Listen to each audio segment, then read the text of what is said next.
Halo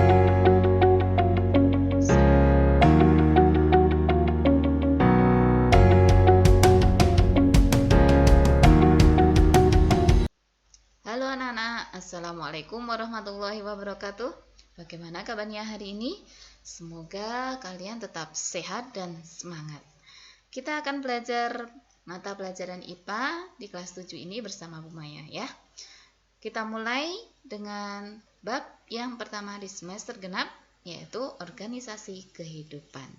Oke, simak baik-baik ya. Kita akan belajar terlebih dahulu tingkatan hierarki kehidupan. Tingkatan hierarki kehidupan dimulai dari molekul, kemudian meningkat sampai yang paling tinggi yaitu biosfer. Nah, supaya jelas kalian lihat contoh berikut ini. Jadi, contohnya adalah pada gajah.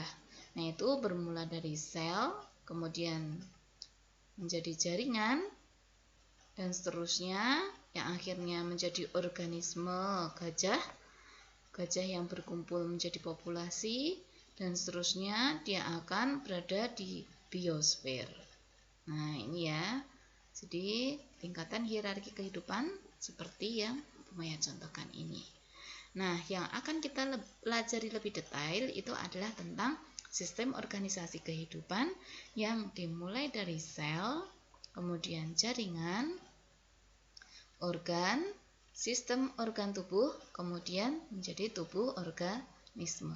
Jadi ada 5 ini yang akan kita pelajari pada bab ini. Oke, kita kupas satu persatu mulai dari sel. Sel adalah unit struktural dan fungsional terkecil penyusun makhluk hidup.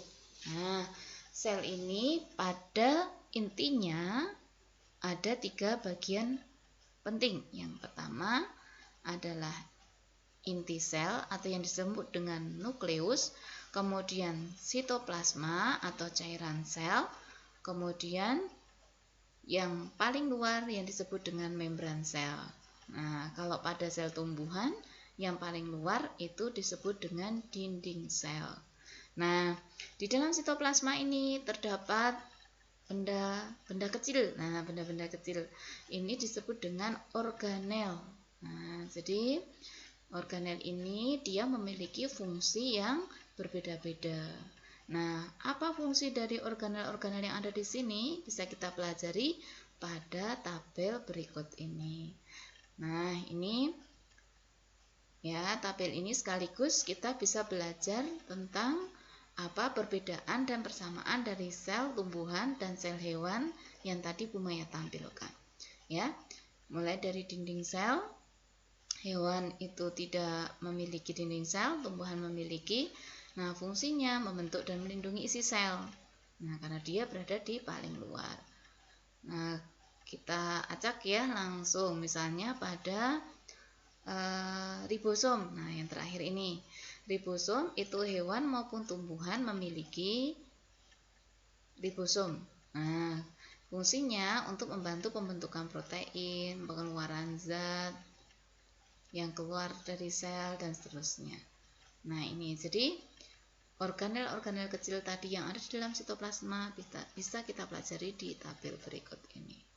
Akan lebih jelasnya nanti juga akan ada penjelasan di e-learning ya.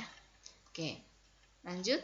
Sekarang berdasarkan ada atau tidaknya membran inti sel terbagi menjadi 2 macam. Yang pertama adalah yang disebut dengan prokariotik, yang kedua eukariotik. Nah, prokariotik ini adalah sel yang tidak memiliki membran inti. Jadi inti atau nukleusnya tadi tidak ada membrannya. Contohnya pada bakteri dan alga. Nah, ini contohnya ya.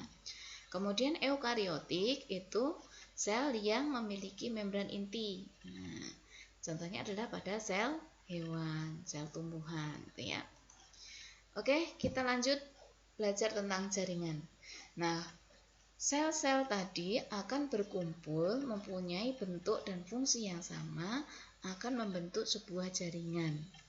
Nah, ini ya, jadi jaringan itu adalah kumpulan sel yang mempunyai bentuk dan fungsi yang sama. Pada tumbuhan ada 4 jaringan. Yang pertama jaringan epidermis, yang kedua parenkim, yang ketiga jaringan penguat atau penyokong, yang keempat adalah jaringan pengangkut. Nah, ini masing-masing memiliki fungsi yang berbeda. Contohnya, epidermis merupakan jaringan paling luar dari tubuh tumbuhan. Nah, ini untuk menutupi seluruh tubuh tumbuhan. Kemudian jaringan pengangkut. Nah, jaringan pengangkut itu ada xilem dan floem.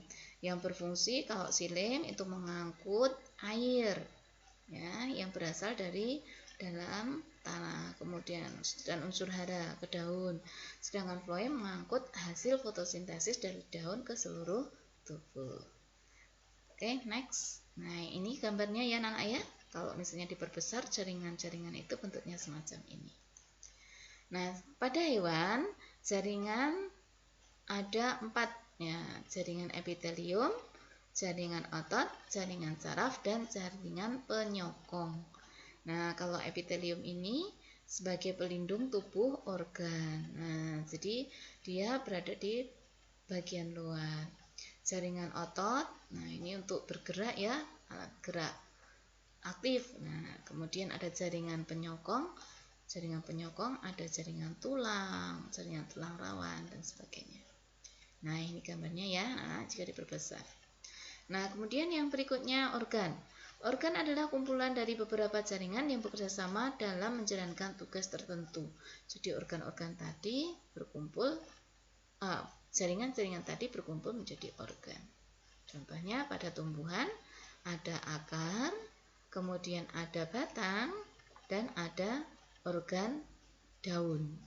Nah, masing-masing memiliki fungsi yang berbeda. Oke. Pada manusia dan hewan itu ada banyak sekali organ di tubuh kita ya. Misalnya indera. Nah, untuk indera saja kita memiliki panca indera, ada 5 indera ya.